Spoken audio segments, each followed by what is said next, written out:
Hey, what's up guys, welcome to FindGap, and in today's video I'm going to teach you how you can add a Google map in your React.js application. So without any delay, let's start.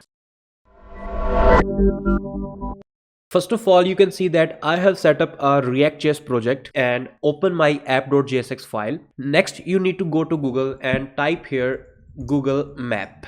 You need to open this website, and here, for example, you need to search for a specific location. Like if I search here Apple Park. Okay, so this is the location of Apple Park. Let me click on this. You will see this pop up with the following UI. Next, you need to click on this share button and click on embed a map. Here you will see this link. Just click on this copy HTML button to copy this link. Open your app.jsx and or maybe wherever you want to use this map.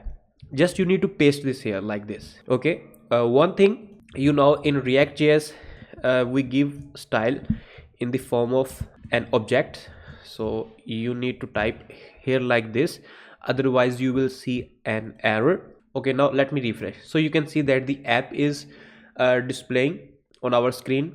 Next, we only need to do some styling. So first of all, instead of 600 pixel, I will type here 90%, and then I will give some style like margin auto, and this value will be in the form of string. Now you can see that our map is looking like this. Obviously you can control its height. I will type here 650. You can see that. And next, here I will type a heading which will say find our location, and I have created a class here with following style. So simply I will use this class to design this. Okay, now you can see that find our location, and this is our map. So friends, I hope that this video will be helpful for you. If you have any question, you can ask us in the comment section. And finally, thanks for watching.